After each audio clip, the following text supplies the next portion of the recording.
लोकशाही मराठीच्या क्रॉसफायर या विशेष कार्यक्रमात विधानसभेचे अध्यक्ष राहुल नार्वेकरांनी विविध विषयांवर भाष्य केलंय। मंत्रिमंडळाचा विस्तार, विरोधी पक्षनेते पदासंदर्भातला निर्णय आणि मराठा आरक्षणासंदर्भात काही महत्त्वाची विधानं त्यांनी केलेली आहेत।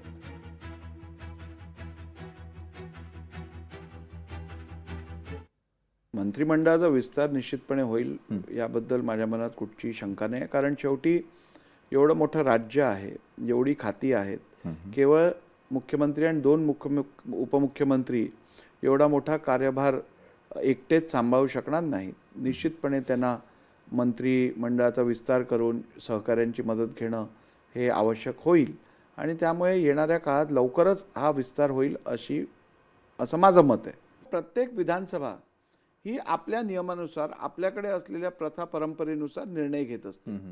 एखाद्या विधानसभेने एखादी भूमिका घेतली म्हणून तीच भूमिका त्या दुसऱ्या विधानसभेवर लागू आहे अशी बाब नाही आहे आणि त्यामुळे महाराष्ट्र विधानसभेच्या विरोधी पक्ष नेत्याची नियुक्ती करण्यासंदर्भात जे नियम आहेत महाराष्ट्र विधानसभेचे आणि ज्या महाराष्ट्र विधानसभेच्या प्रथा परंपरा आहेत त्याच्या अनुसार योग्य निर्णय घेतला जाईल। म्हणजे आपल्याला केवळ लोकांची फसवणूक करण्यासाठी रिझर्वेशन द्यायचं आहे की आरक्षण आपल्याला लोकांना टिकेल असं आरक्षण द्यायचं आहे?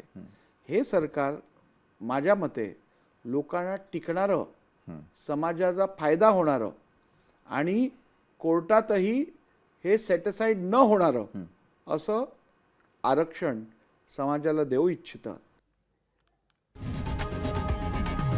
लोकशाही मराठी ऐका, पहा, जागरूक रहा।